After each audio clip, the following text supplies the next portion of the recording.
고린도전서 4장으로 이제 우리가 갔는데요. 여러분 1장에서부터 3장까지는 고린도 교회에 여러 그 당파들이 있다라고 하는 것을 바울 사도가 아주 구체적으로 지적을 했죠. 도대체 왜 이런 당파들이 생겼는지, 각 당파가 주장하는 바는 무엇인지, 신학적인 견해였을 리는 없고요. 그러면 뭐 민족 단위였을까?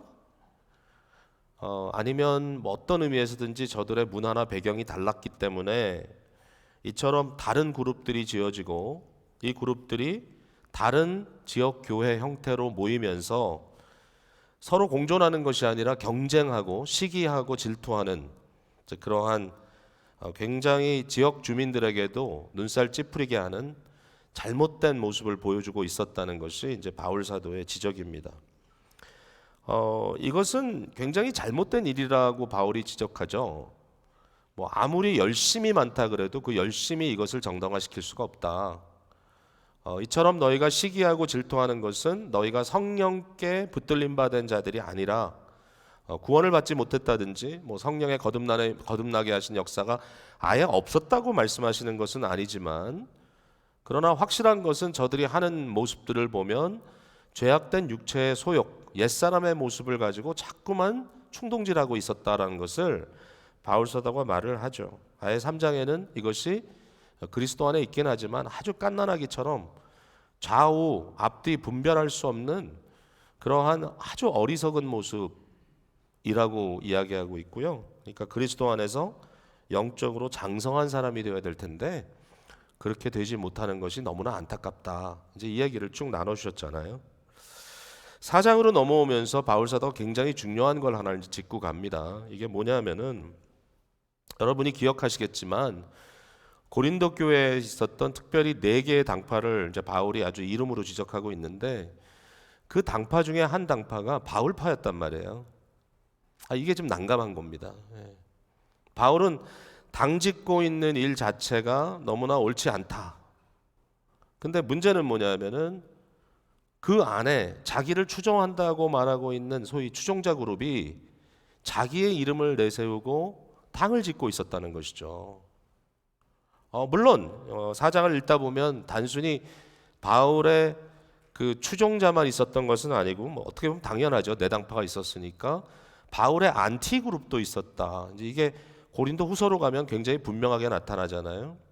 그러니까 이와 같이 당파 싸움이 벌어지고 있는 가운데 자기의 이름이 하나의 구실이 되어서 바울이라고 하는 사도가, 이 존재가 저들에게 어떠한 구실이 되어서 저들을 나누고 있다. 특별히 바울이 뭐 베드로에 대한 이야기는 나중에 꺼내지 않습니다. 잘 모르겠다는 거죠. 뭐 개바파가 도대체 뭔지, 또는 그리스도파, 이건 좀 말이 안 되죠. 그리스도가 나뉘었느냐.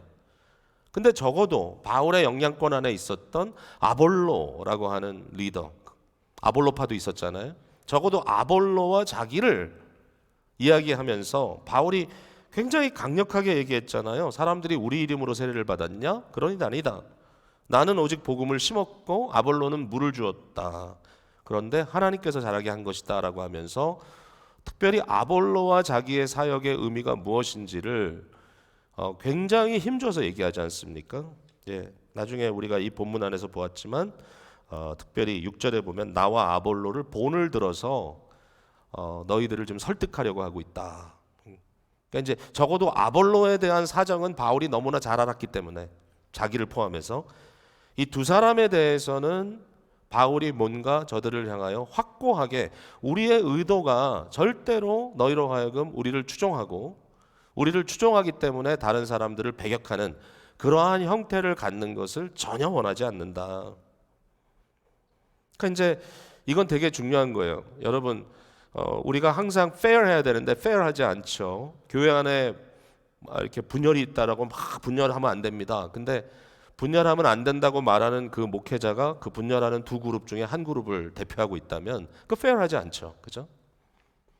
그럴 때는 분열하지 마세요라는 말만 할 것이 아니라 나는 아무것도 속하지 않았습니다. 또는 나는 이 두 가지 다 내가 여기를 어프로브할 수 없습니다. 이렇게 뭔가 확고한 입장을 말하지 않으면 결국은 당을 짓고 싸우는 것을 옳지 않다고 주장하는 그 사람의 이유는 뭐냐면 결국은 자기 편 들어달라는 것밖에 되지 않는다는 것이죠. 근데 일반적으로 사람들이 이런 문제를 갖고 있다라는 거예요. 페어하지 않아요. 어떤 도덕적인 문제를 지적할 때 그 문제가 나에게 불리할 때 지적하죠. 내게 유리할 때는 감싸주는 그런 경우들을 보게 된다는 것이죠. 여러분, 교회 안에 치리가 제대로 될 수 없는 이유는 뭐냐면은 팔이 안으로 굽는다고 뭔가 교회 안에 정치적인 그런 이 구도가 형성이 되고 네 편, 내 편이 되었을 때는 내 편이 아닌 상대편은 너무나 쉽게 징계하면서 자기 편이 잘못한 일에 대해서는 그냥 감싸고 도는 경우가 많다라는 것이죠. 노회도 마찬가지입니다. 뭐 가끔은 뭐 목사는 목사 편이다 이래가지고 사람들이 어떤 결정도 믿지 않으려고 하는 이유가 뭐냐면은 이와 같이 페어하지 않은 부분이 그 안에 있기 때문이다. 그러니까 바울은 이 고린도전서 4장에서 정말 페어하지 않을 수 없다라고 하는 자기의 입장을 여기서 굉장히 강하게 어필하는 거죠. 그러니까 그 궁극적인 포인트는 뭐냐면은 It's not about me. 나에 대한 것이 아니야. It is only about Jesus. 예수님에 대한 것이야. 오직 그리스도에 대한 것이기 때문에 내가 사역을 하던 무엇을 하던 너희들을 섬기던 내가 아버지처럼 너희들을 보고만 해 낳았건 이 모든 것들이 내 사람을 만들려고 하는 것이 아니라 너희로 하여금 그리스도의 사람이 되도록 하려고 하는 나의 마음을 좀 이해해 줄 수 있겠냐. 여러분, 이 바울의 정말 이 피눈물 나는 이 마음을 저들이 이해했을까요? 사람들은 이렇게 잘 이해를 못할까? 바울이요 4장 안에서 본받으라는 말을 두 군데서 하고 있는데요. 적어도 두 가지 면에서 저들이 생각하고 살아가는 방식에 좀 변화가 있으면 좋겠다라고 이야기를 하면서 나를 본받으라는 거예요. 나를 본받으라. 내가 생각하는 것을 너희도 좀 생각하라. 첫 번째가 뭐냐면 6절의 말씀입니다. 제가 한번 읽어볼게요. 형제들아, 내가 너희를 위하여 이 일에 나와 아볼로를 들어 본을 보였으니 이는 너희로 하여금 거룩한 말씀 밖으로 넘어가지 말라 한 것을 우리에게서 배워 서로 대적하여 교만한 마음을 가지지 말게 하려 함이라. 여기에 어떤 마음을 말하고 있냐면은 기록된 말씀 밖으로 넘어가지 말라. 이 말은 물론 기록된 말씀, 그라파라는 말은 구약 성경을 의미하고 있어요. 근데 이게 어떤 의미죠? 뭐 예수 그리스도께서도 그는 말씀 그 자체였음에도 불구하고 그가 가르치실 때 계속 반복해서 언급한 게 뭐예요? It is written. 말씀에 쓰여진 바대로 It is written. 쓰여진 대로 기록된 대로 기록된 바.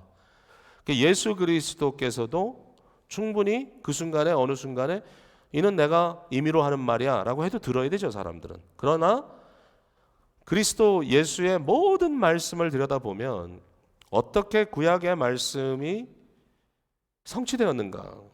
끊임없이 말씀을 인용하고 말씀 속으로 돌아가서 그 말씀을 적용하고 있다는 것이죠. 그리스도마저도. 그러니까 바울이 아볼로와 자기의 사역을 보이면서 하는 말이 뭐냐면은 기록된 말씀 밖으로 넘어가지 않는다. 즉 우리는 하나님의 계시의 범주 안에서 우리의 하는 말을 검증하고 있는 것이지 어떤 순간이든지 하나님의 말씀이라고 하는 객관적인 말씀의 틀을 벗어나서 내가 원하는 대로 나에게 이익이 되는 대로 어떤 이권이 나를 이끄는 대로 너희들에게 아무 얘기나 하는 것이 아니다. 그죠? 여러분, 이게 신앙의 주관성과 객관성의 중요한 이 이슈가 뭐냐면요. 여러분, 어떤 분들은 하나님의 말씀을 직접 듣는다고 그래요. 저는 이제 그걸 파헤쳐 들어가면 사람에 따라 좀 더 연구를 해볼 필요는 있다고 생각해요. 만약에 정말 구원에 관한 새로운 계시를 받는다고 하면 완벽하게 이단입니다.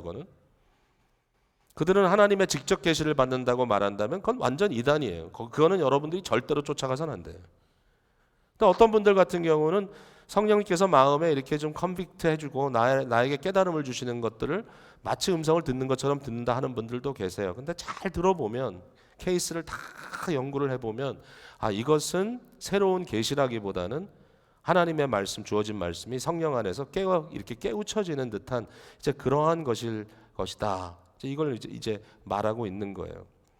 근데 이제 중요한 부분은 뭐냐면 그 무엇이든지 여러분 만약에 자기가 하나님의 음성을 직접 들었다고 했을 때 그것이 자기에게 권위가 되거든요. 뭐죠?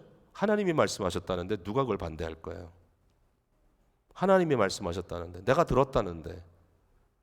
근데 그건 주관적일 수밖에 없어요. 그러니까 너무나 많은 경우에 하나님의 객관적인 말씀에 검증이 되지 않으면 뭐 자기는 은혜 받았다고 이야기하고 자기는 경험했다고 이야기하지만 그 경험과 자기가 체험했다는 그 모든 영적인 어떤 현상들이 결국은 주관적으로 자기 자신을 정당하기 위한 방법으로 사용되는 경우가 너무 많다라는 거예요. 네. 여러분, 제가 이제 뭐 목회하는 기간 동안에 앞으로 제가 절대로 이런 일은 안 할 텐데 혹시 제가 그렇게 얘기하거든 저한테 와서 오늘 날짜를 대면서요. 2023년 3월 3일 금요일 저녁에 당신이 얘기하지 않았냐고 얘기해 주세요. 그 뭐냐면은 만약에 우리 가운데 좀 분쟁이 생기는 이슈가 있어요. 뭐 이런 일이 없겠지만 예를 들어서 우리 예배당을 엠블러로 옮겨야 되겠다. 이래가지고 이제 얘기를 하다 보는데 뭐 어떤 이유에서든지 거기 뭐 좋은 뭐 어떤 기회가 생겨서 가야 된다 그러면 40%는 반대하고 60%는 찬성하는데 제가 이거 60%를 끌고 가기 위해서 어느 날 산기도를 올라갔다가 한 일주일 후에 내려가지고 하나님의 주께서 말씀하시기를 가라고 하십니다. 근데 그렇게 많이 해요. 너무 그렇게 하지 않으실 분들이 그런 일을 하시더라고요. 근데 문제는 뭐냐면 자기도 답답하니까 기도했을 거예요. 분명히 기도했을 거예요. 하나님께 매어 달렸을 거예요. 주님 말씀해 주십시오. 어떻게 하면 좋죠? 근데 하나님께서 그 기도하는 상황 속에서 하나님께서 바람이 이렇게 확 지나가는데 그 소리가 가라라는 말로 들리는 거예요. 확신을 받은 거예요. 가라는데 뭐 가면 뭐 난리 날 것 같은데, 가면 다 끝날 것 같은데. 여러분, 주께서 말씀하시기를 가라고 하십니다. 혹시라도 제가 그렇게 한다면 오늘 날짜를 대시고 여러분들이 찾아오셔서 당신이 그렇게 안 하겠다고 얘기하지 않았냐? 예, 안 할 겁니다 아마. 왜냐하면 많은 경우에 그런 것들은 자기의 주관적인 판단을 서포트하는 방법으로 사용할 때가 많기 때문인 것이죠. 그러니까 바울 사도는 여기에서 굉장히 중요한 얘기를 하고 있는 거예요. 예. 우리는 끊임없이 하나님의 말씀에 의존하고 말씀의 객관성에 내 자신을 온전히 맡기는 작업을 해야 되고, 분명하지 않은 것은 정말 기도하면서 지혜롭게 상황과 또 다수의 컬렉티브 위즈덤, 함께 지혜를 만들어 나가는 기도하는 공동체로서의 모든 판단의 그 과정들을 신뢰하고 가야 된다는 거죠. 어렵지만 객관성이 너무 중요합니다. 자, 두 번째는 뭐냐면은 16절이에요. 여러분 보세요. 16절에 보면 이렇게 써 있어요. 그러므로 내가 너에게 권하노니 너희는 나를 본받는 자가 되라. 뭘 본받으라는 것이죠? 예. 밑에 보면 그리스도 예수 안에서 나의 모든 행하는 일, 내가 각 교회에서 가르치는 일. 근데 적어도 4장의 컨텍스트에서 바울이 내 삶을 봐라, 내 삶을 본받으라고 했을 때 이 본받으라는 삶이 어떤 삶인가 보면, 제가 많은 설명을 드릴 수는 없지만 적어도 정리를 하다 보니까 무슨 모습인가 하면은 그리스도 때문에 낮아지는 삶을 배우라 하는 거죠. 그게 자기거든요. 사도에 대해서 좀 이렇게 굉장히 좀 자기를 이렇게 뭐라 그러죠? 이렇게 자기의 신세를 한탄하는 것 같은 이제 그러한 내용을 좀 써주고 있는데, 바울이 그러잖아요. 내가 이런 얘기를 하는 것은 너희를 부끄럽게 하려는 것이 아니다.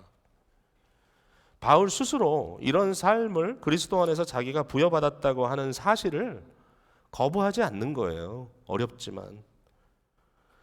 사도의 자리가 얼마나 어려운가. 그가 이렇게 얘기합니다. 9절에 내가 생각하건대 하나님이 사도인 우리를 마치 죽이기로 작정된 자 같이, 즉 마치 사형 선고를 받은 것 같이 끄트머리에 두었다는 거예요. 끄트머리. 모든 사회의 모든 이 어떤 구조 속에 어떤 계열이 있다면, 계급이 있다면 사도들은 제일 밑바닥인 것 같다. 자기가 그렇게 얘기합니다. 예.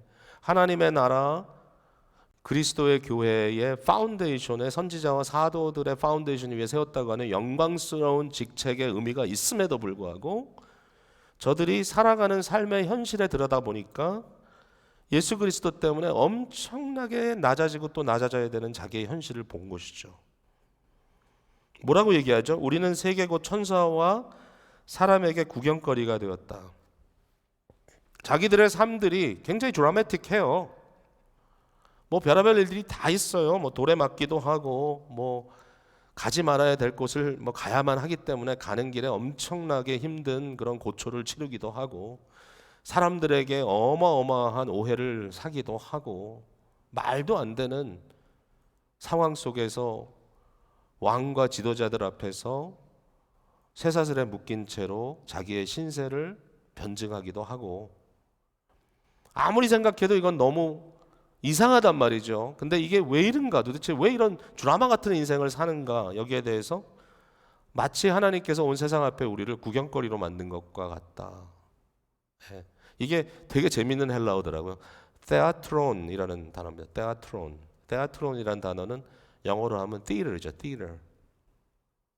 극장입니다. 극장. 이건 아마 그 당시에 원형극장을 의미하는 것 같아요. 그 당시에 원형극장, 그 극장 한가운데 세워놓고 맹수와 싸우든 뭐 어떤 고초를 당하든 글래디에이터처럼 1대1로 격투를 벌이든 그 싸움의 현장에 수많은 사람들이 둘러서 가지고 웃고 막 비웃고 하는 그러한 어떤 완전히 재미를 선사하는 듯한 아주 이상한 라이프를 자기네가 살고 있더라.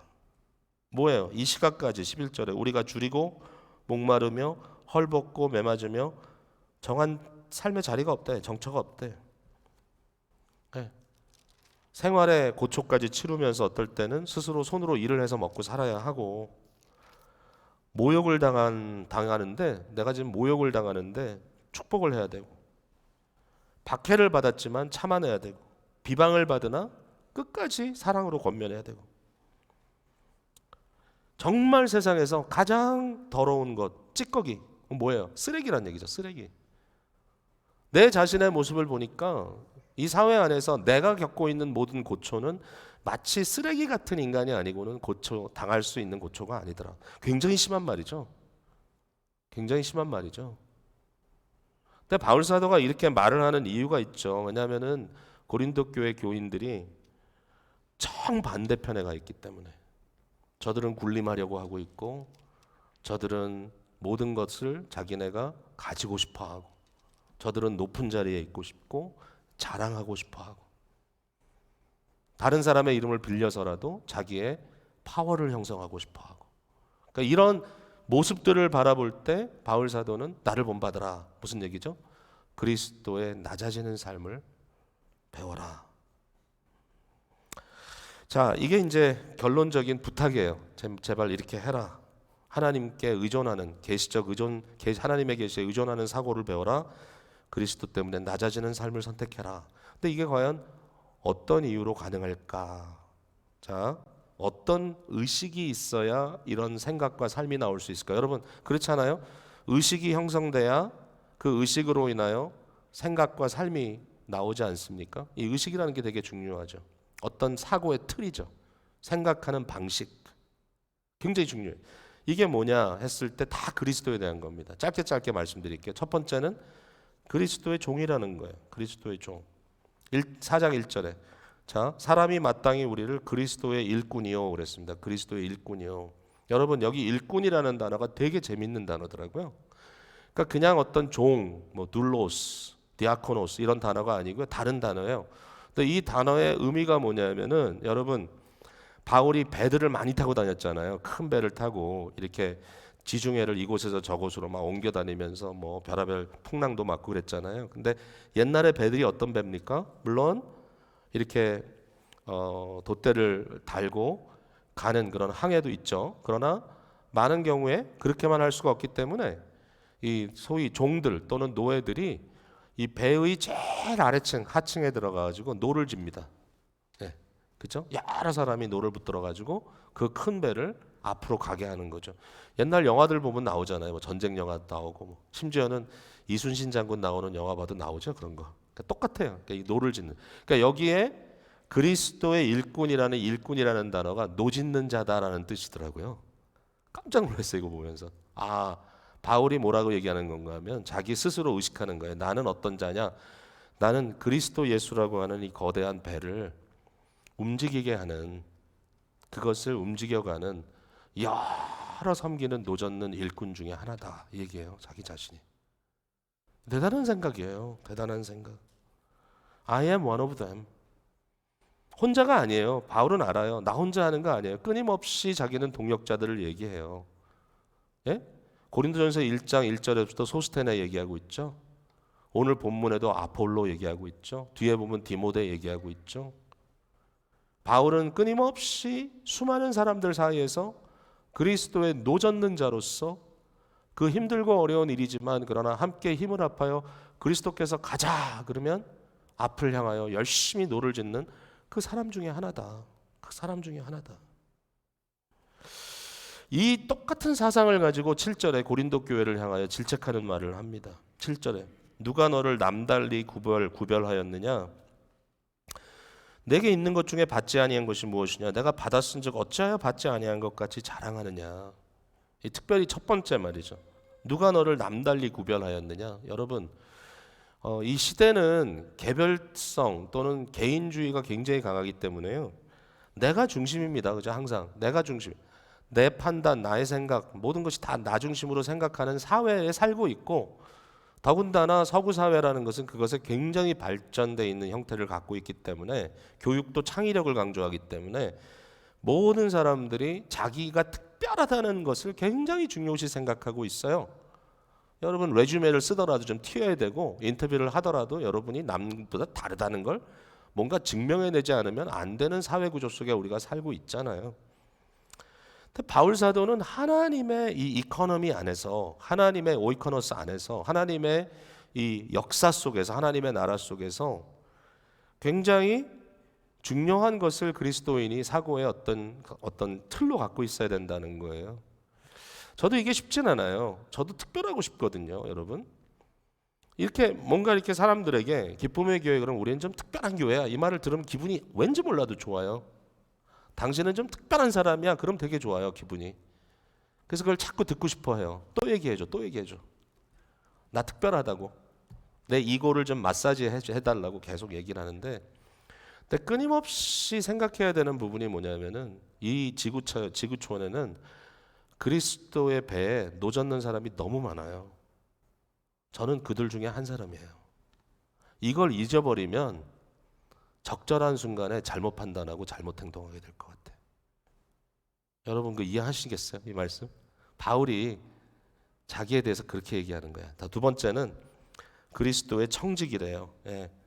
역시 이제 4장 1절인데 두 번째 파트, 하나님의 비밀을 맡은 자로 여길지어다. 여기 맡은 자라는 말은 그 오이코노머스, 그러니까 즉 다시 말해서 그러니까 스튜어트죠. 청지기. 그러니까 집의 집사입니다. 집사. 맡은 자. 그 얘기예요. 똑같은 단어. 그러니까 맡은 자에게 구할 것이 있다면 충성일 뿐이다. 이렇게 바울이 멋진 한마디를 여기서 던져 놓죠. 자기는 하나님의 비밀을 맡았다. 앞서 얘기한 대로 그 비밀은 복음의 비밀입니다. 그리스도의 이 구원의 계시죠. 이 계시를 받았다. 여기에 이제 굉장히 중요한 포인트가 나옵니다. 바울은 말씀을 맡은 자인데요. 말씀을 맡은 자라는 말은 뭐냐면, 내가 전하는 이 말은 나의 말이 아니다라는 거예요.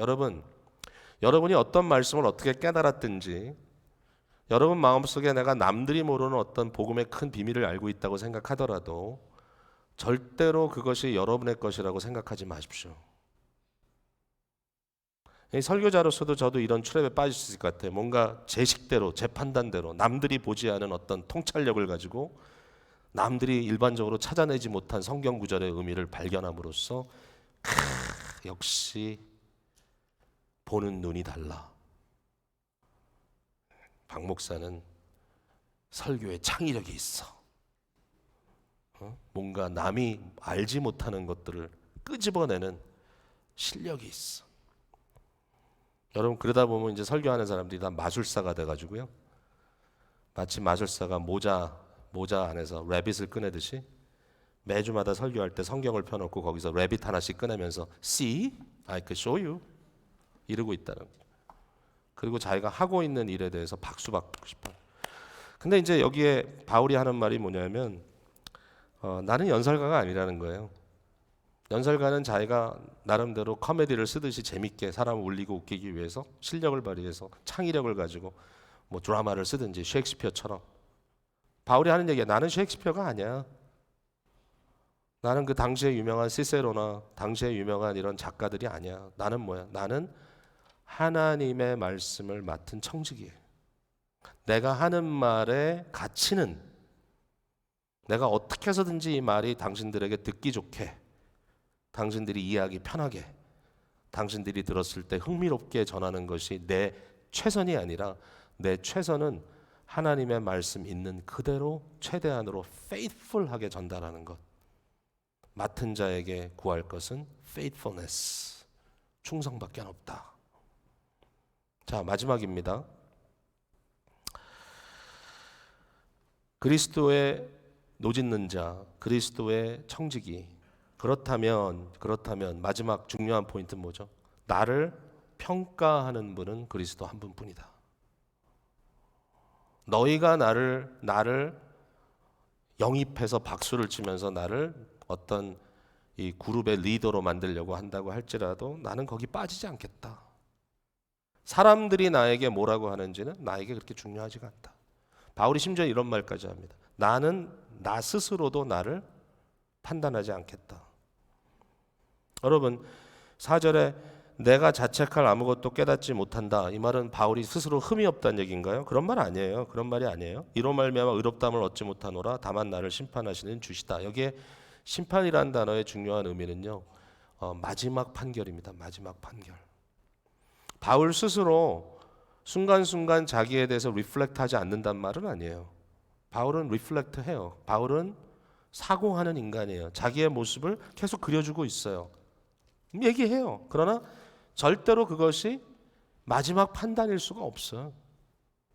사람에 대해서 마지막 심판하지 마시라는 거예요. 사람에 대해서 마지막 판단하지 말라. 왜? 판단하실 이는 그리스도 한 분이시기 때문에. 근데 이게 저와 여러분에게 제가 정말 드리고 싶은 말씀은 어떻게 우리가 살다 보니까 하나님을 믿어요. 그리스도를 믿어요. 근데 워낙 이 삶의 어떤 상황 속에 익숙해지다 보니까 끊임없이 사람들 앞에 내가 비춰지는 것에 대해서 고민해요. 저 사람들이 나를 뭐라고 생각할까? 저 사람들이 나에 대해서 뭐라고 판단할까? 이게 그렇게 중요해졌어요. 이미지 메이킹 시대잖아요. 거기서 우리가 상처를 받기도 하고 거기서 우리가 우쭐거리기도 합니다. 하나님의 말씀을 들을 때 왜 내 말로 받지 못하죠? 나의 것으로. 왜 이것은 남에게 줘야 될 말로 자꾸 들리죠? 왜냐하면 자기의 이미지가 그렇게 결정되어 있기 때문에. 목사의 위기는요, 말씀을 들었을 때 전달할 말씀으로 들리고 내게 적용될 말씀으로 들리지 않는 순간부터 위기가 온다고 저는 생각해요. 일주일 내내 은혜 받은 말씀이 하나도 없는데 주일날 할 말은 많으면 그게 위기라고 생각해요. 제가 그냥 이거 듣기 좋으라고 하는 얘기 아니에요. 정말 고민이에요. 그래서 이렇게 은혜가 체험되지 않으면 내가 하나님이라고 하는 이 거대한 존재 앞에 그를 경험하고 말씀이 나를 떨리게 하고 그 말씀의 의미가 나에게 뭔가 칼로 찌르듯이 나의 어떤 몸의 한 구석을 찌르는 것 같은 그러한 이 실존적인 경험이 없는 상태에서 그 칼을 빼서 아무데나 휘둘기 시작하는 것은 너무나 위험한 것 같은데 내가 어떻게 은혜를 받아야 될 텐데. 옛날 목사님들이 1시간 기도하려면 1시간 설교를 하려면 10시간 기도라라는 말이 그 말인 것 같아요. 그분들은 뭐 저처럼 이렇게 고급진 신학 공부 안 했어요. 전 진짜 고급진 신학 공부했어요, 여러분. 굉장한 특권이 있었어요, 저는. 고마워요. 정말 좋은 선생님들 많고요. 지금도 제가 딱 생각만 하면 어떤 책을 보면 답이 있겠다 그런 감은 있어요. 너무 고급진 공부를 했어요. 옛날 분들은 그렇게 못했어요. 근데 그분들은 말씀에 대한 은혜를 자기가 사모했어요. 그래서 10시간 기도를 해야 1시간 메시지가 나오는 건데, 저 같은 경우는 10시간 기도해서 1시간 메시지가 나오는 것 같진 않아요.